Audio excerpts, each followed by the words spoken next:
इसका मैं सबसे बड़ा उदाहरण आपको देना चाहूंगा,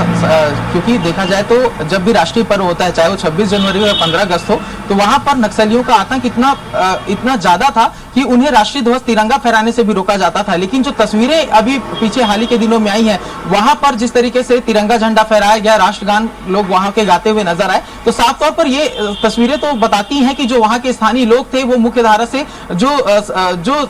सरकार है, भारत देश है, उसके साथ खड़े हुए थे। राष्ट्र प्रेम की भावना उनके अंदर पूरी तरीके से सिंचित थी। लेकिन नक्सलवाद के कारण कहीं ना कहीं जो वहां के लोग हैं वो डरे हुए थे। अब जिस तरीके से निर्भीक होकर के सांस ले रहे हैं, वहां के लोगों को रोजगार देने का काम कर रही है। और बस्तर के जब लोग राजधानी रायपुर में पहुंचते हैं तो उनके जो अनुभव होते हैं, यदि मैं वो आपसे साझा करूं तो वो बताते हैं कि उनके पीढ़ी दर पीढ़ी कई पिछले जो पूर्वज हैं वो कभी बस्तर से बाहर नहीं निकले थे। और उन्हें जब छत्तीसगढ़ सरकार रायपुर लेकर के आती है, रायपुर से दिल्ली लेकर के जाती है, दिल्ली का संसद भवन दिखाया जाता है, तो जो एक तस्वीरें, एक नया सपना जो वहां के नवयुवकों की आंखों में सस्ता है, वो काफी महत्वपूर्ण होता है संयम। और उसके हिसाब से देखा जाए तो छत्तीसगढ़ अब एक बदलते छत्तीसगढ़ की तस्वीर है। नक्सलवाद खात्मे के साथ एक उभरते बस्तर की तस्वीर है। बस्तर के वनोपज से लेकर के, बस्तर के आदिवासियों से लेकर के वहां के जल जंगल जमीन को संजोने का जो जिम्मेदारी है, अब वो छत्तीसगढ़ सरकार के कंधों में है। अब इसको केंद्र सरकार किस तरीके से अपनी जिम्मेदारी का निर्वहन करती है, डबल इंजन की सरकार का कितना रफ्तार वहां पर देखने को मिलता है, ये सब समय के साथ पता चलेगा। लेकिन अभी की तस्वीरों की बात करें तो जब भी कोई बड़ा नक्सली वहां पर मुठभेड़ में मारा जाता है, तो वहां जिस तरीके से जश्न मनाया जाता है, चाहे वो सुरक्षा बल के जवानों का स्वागत करना हो, सुरक्षा बल के जवानों के द्वारा खुद ही जो जश्न है वो मनाया जाना हो, या फिर बुनियादी सुविधाएं पहुंचने के बाद जो एक आदिवासी के चेहरे पर मुस्कान आती है, तो ये सभी बदलते हुए तस्वीर है। और इसी तस्वीरों की जो जानकारी केंद्रीय गृह मंत्री अमित शाह अभी संसद भवन के अंदर देने वाले हैं, और तमाम तरीके की जो घटनाएं उसका भी जिक्र करेंगे। क्योंकि छत्तीसगढ़ के यदि इतिहास को देखें तो नक्सलवाद के कारण कई ऐसी रक्त रंजित कर देने वाली घटनाएं हैं, जहां पर 70 जवानों को जब एक लैंडमाइन के माध्यम से उड़ा दिया गया था। जो कांग्रेस की पूरी लीडरशिप है उसे झीरम घाटी में मारने का जो प्रयास है वो किया गया था। काफी बड़ी घटना पूरे देश के अंदर घटित हुई थी। तो ऐसे तमाम खुखार नक्सलियों के आतंक से भरा हुआ जो बस्तर है उसका इतिहास रहा है। लेकिन वो इतिहास अब बदलने जा रहा है। वो बस्तर जहां पर कभी एक समय पर भगवान श्री राम का चरण पड़े थे, अब वो बस्तर बदलने को पूरी तरीके से तैयार है। अब वहां पर देखा जाएगा कि विकास की बयार जो है वो बहाने के लिए छत्तीसगढ़ सरकार प्रयास करेगी। वहां की युवाओं को रोजगार दिया जाएगा, शिक्षा स्वास्थ्य से के तहत तमाम जो सुविधाएं छत्तीसगढ़ सरकार वहां देने के प्रयास करेगी। और इसका नींव रखा जाएगा कल नक्सलवाद के खात्मे का अंतिम दिन, अंतिम रात। और इसके माध्यम से जो नक्सलवाद का खात्मे पर जो मुहर है वो छत्तीसगढ़ सरकार के साथ साथ जो केंद्रीय गृह मंत्री अमित शाह हैं वो लगाने वाले हैं। जी बिल्कुल राहुल, सही कह रहे हैं आप, क्योंकि कल की तारीख भी अपने आप में जो है ऐतिहासिक होने वाली है छत्तीसगढ़ के लिए। जब इतिहास छत्तीसगढ़ का पढ़ा जाएगा, लिखा जाएगा, तो उसमें रेखांकित और इसको अंकित भी किया जाएगा। 31 मार्च 2026 नक्सलवाद को लेकर डेडलाइन तय किया गया। उस पर इसको लेकर तमाम बड़े सवाल भी उठे कि क्या आत्मसमर्पण से नक्सलवाद खत्म हो जाएगा। लेकिन सरकार लगातार कहती है कि पहला पड़ाव तो यही है कि उनको मुख्य धारा में वापस लेके आइए, फिर उनके लिए व्यवस्थाएं बनाए जाएंगे। लेकिन कल को लेकर अगर बात कर लें, क्योंकि कल का दिन और कल की तारीख जिस तरह से हम कह रहे हैं कि स्वर्ण अक्षरों में जरूर छत्तीसगढ़ के इतिहास में अंकित होगा, कल को लेकर कोई विशेष तैयारी छत्तीसगढ़ में? राहुल,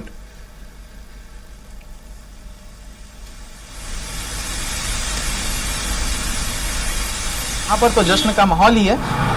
लेकिन उसके साथ ही देखा जाए तो अगर बात करें तो बस्तर में जिस तरीके से नक्सलवाद का संघर्ष जारी रहा है, तो उसमें पिछले लगभग जितने समय में लगभग 175 जो जवानों ने अपनी शहादत दी है, उनके शौर्य और पराक्रम को यदि हम याद न करें तो काफी नाइंसाफी होगी। क्योंकि उनके पराक्रम के जरिए ही जो छत्तीसगढ़ के अंदर नक्सलवाद खात्मे की जो पूरी रूपरेखा है वो खींची गई, और आज छत्तीसगढ़ जो है वो नक्सल मुक्त होने को तैयार है। लेकिन इन तैयारियों को लेकर के यदि बात करें तो बस्तर के जगदलपुर में एक बड़ा जश्न का माहौल होगा। और पूरे छत्तीसगढ़ में देखा जाए तो काफी जो तैयारियां हैं वो इसको लेकर के की जा रही हैं। पूरी तरीके से जश्न का माहौल है। ढोल नगाड़ों के साथ जो मुख्यमंत्री, जब केंद्रीय गृह मंत्री अमित शाह इस बात की घोषणा करेंगे कि नक्सलवाद का खात्मा हो रहा है, तो पूरे देश में, पूरे प्रदेश में देखा जाएगा कि ढोल नगाड़ों के साथ पूरे घोषणा का स्वागत किया जाएगा। काफी ज्यादा जो देश के अंदर हर्षोल्लास की स्थिति देखी जाएगी। और आम जनता के साथ साथ देखें तो सभी लोग चैन और सुकून की सांस लेंगे। लेकिन वहीं यदि देखा जाए तो विपक्ष के द्वारा जो सवाल खड़े किए जा रहे हैं उस पर भी एक तरीके से अंकुश लगने का काम होगा। क्योंकि फर्जी मुठभेड़ को लेकर के समय समय पर सवाल जो है वो यहाँ पर खड़े होते हुए नजर आए हैं। लेकिन नक्सलवाद को लेकर के जो सियासत है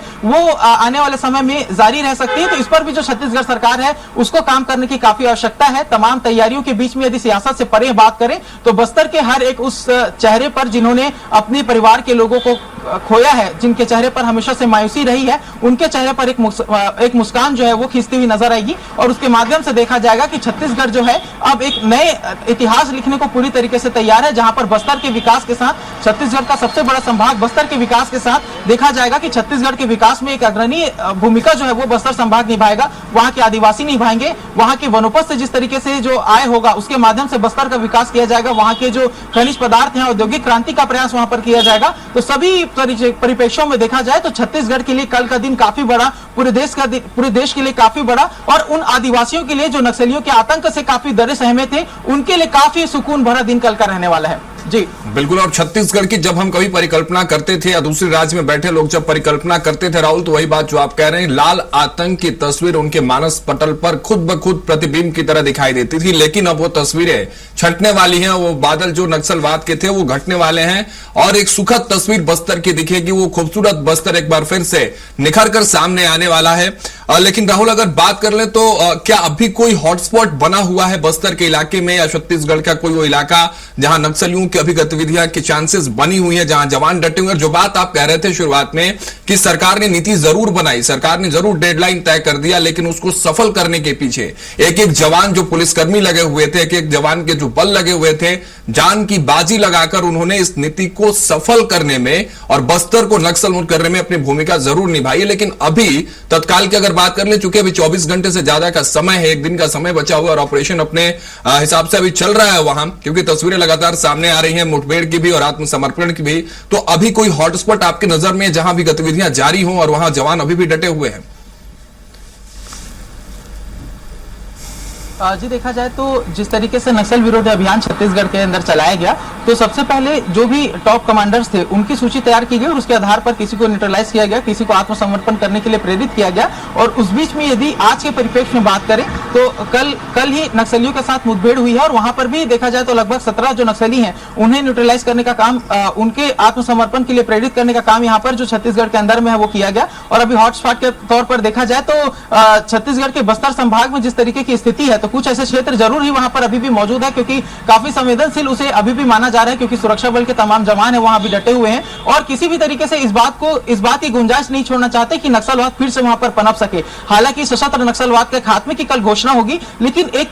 तौर पर देखा जाए तो वैचारिक तौर पर जो नक्सलवाद की जो विचारधारा है वो यहाँ पर अभी भी वायुमंडल में तैरती रहेगी और तमाम लोगों के तक जो नक्सली विचारधारा है उसे फैलाने का प्रयास जो बचे हुए शेष कुछ नक्सली हैं वो करने का प्रयास करेंगे। तो सरकार नक्सलवाद, सशस्त्र नक्सलवाद के खात्मे की घोषणा करेगी, लेकिन एक नई लड़ाई शुरू होगी जहां पर वैचारिक तौर पर जो नक्सली एक्टिव हैं उन्हें किस तरीके से न्यूट्रलाइज किया जाए, जो माओवाद की विचारधारा है उसे किस तरीके से कमजोर की जाए और बस्तर के प्रत्येक रहने वाले लोगों को देशभक्ति की जो एक आभा है वो किस तरीके से उड़ाई जाए और छत्तीसगढ़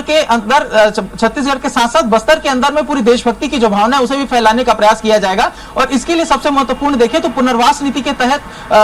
जिस तरीके से नक्सलियों को अभी तमाम तरीके के काम देने का प्रयास किया जा रहा है, उनके पूरी व्यवस्था की जा रही है, खाने से लेकर के रोजगार देने का प्रयास किया जा रहा है, तो यहां से एक जो अंकुश लगाने का प्रयास है। दूसरा सबसे महत्वपूर्ण चीज यह होगा कि वहां पर नक्सली, वहां के जो युवा हैं वो कभी देखा जाता था कि बेरोजगारी के चलते या फिर अपनी मूलभूत सुविधाओं के अभाव में नक्सलवाद की अपनाते थे। तो सरकार के सामने यह भी चुनौती है कि उन क्षेत्रों पर तभी सर की जो तमाम बुनियादी सुविधाएं वो पहुंचा पाए और साथ में उनका स्किल डेवलप करके रोजगार की ओर जो छत्तीसगढ़ सरकार है उन युवाओं को आगे बढ़ा सके। तो इन तमाम चुनौतियों के बीच में छत्तीसगढ़ सरकार के लिए आगे आने वाला समय भी कुछ आसान नहीं रहने वाला है। यूं कहें कि एक आग का रास्ता पार हो गया और आने वाले समय में भी कांटों भरे रास्ते में सरकार को चलना है, जिसमें बस्तर का विकास करना है और तमाम जो आदिवासी हैं जो नक्सलवाद विचारधारा को छोड़ करके अब आगे बढ़ रहे हैं उनके रास्तों में फूल बिछेना है, ताकि जो आने वाली पीढ़ी है वो एक ऐसे बस्तर को याद रखे, ऐसे बस्तर का सपना देख सके जहां पर विकास की जो तमाम सुविधाएं हैं वो पहुंची हो और प्रत्येक जो आदिवासी है वो एक कुशल मंगल अपना जीवन जो है वो आगे व्यतीत कर सके। जी बिल्कुल राहुल, दरिया पार जरूर कर लिया सरकार ने, लेकिन वो चुनौतियों का समंदर अभी जरूर बाकी, जिस तरह से आप बता रहे हैं। और नक्सलवाद सिर्फ बंदूक नहीं है, एक विचारधारा, जो बात आप जो जानकारी आप दे रहे हैं, बंदूक नहीं है। बंदूक हालांकि नक्सलियों ने जरूर नीचे रख दिया है, लेकिन उस विचारधारा की लड़ाई को किस तरह से सरकार कितनी बड़ी चुनौती के रूप में देखती है और उससे लड़ाई किस तरह से लड़ती है देखने वाली जरूर बात होगी। लेकिन अब जरा से उनकी बात कर लेते हैं ना, क्योंकि नक्सली वापस जो पूर्व नक्सली वो तो आत्मसमर्पित करके हैं, उनके रिएक्शंस क्या हैं, उनका जो लाइफ स्टाइल की बात, हालांकि कुछ बयान जरूर सामने आए, आपने भी जरूर वो तस्वीरें हमेशा दिखाई, लेकिन आज भी वो बात करना बेहद महत्वपूर्ण है कि उनके रिएक्शंस क्या है सरकार की नीतियों पर और फैसलों पर, उनका क्या कुछ कहना है जो वापस मुख्यधारा में रेड कारपेट पर चलकर छत्तीसगढ़ की मुख्यधारा में वापस लौटे। जी देखा जाए तो जब नक्सली आत्मसमर्पण करके मुख्य धारा में लौट रहे थे, उससे पहले देखा गया कि नक्सलियों के द्वारा कई जो लेटर्स हैं वो छत्तीसगढ़ सरकार को प्रेषित किए गए, जहां पर छत्तीसगढ़ समेत कई राज्यों के मुख्यमंत्रियों को भी उन्होंने पत्र लिखा कि वो नक्सली जो है वो आत्मसमर्पण के लिए तैयार हैं, युद्ध विराम की घोषणा की जाए। और जब युद्ध विराम करके जब नक्सली आत्मसमर्पण करने पहुंचे तो जब भी वो मीडिया के समक्ष आए हैं तो उन्होंने सरकार की नीतियों की तारीफ की है। और एक तरीके से देखा जाए तो जो पुरानी विचारधारा थी, जहां पर नक्सलियों को हमेशा से जल जंगल जमीन का जो डर था, क्योंकि उसी विचारधारा के तहत जो आदिवासी है उन्हें अपने खेमे में जोड़ा करते थे, लेकिन अभी जिस तरीके की स्थिति है, जो छत्तीसगढ़ सरकार है वो पूर्ण रूप से आश्वस्त करते हुए नजर आई है कि जल जंगल जमीन की सुरक्षा जो है वो छत्तीसगढ़ सरकार की जिम्मे है। जो आदिवासी संस्कृति है उसकी सुरक्षा छत्तीसगढ़ सरकार के जिम्मे में है, तो पूर्ण रूप से उन्हें आश्वस्त करके वापस मुख्यधारा में जोड़ा गया है। और तमाम तरीके के चर्चाओं के बाद, संवाद के बाद जब नक्सली मुख्यधारा में वापस लौटते हैं तो जब उन्हें विधानसभा के अंदर पूरी कार्रवाई देखने के लिए बुलाया गया तो वो वाकया मैं आपको बताना चाहूंगा, जहां पर रुपेश दादा जैसे जो कुख्यात नक्सली थे वो वहां पर आत्मसमर्पण करने के लिए पहुंचे और उन्होंने पूर्ण रूप से जो लोकतंत्र है उस पर अपना भरोसा जताया। हालांकि उनके द्वारा एक बात और कही गई थी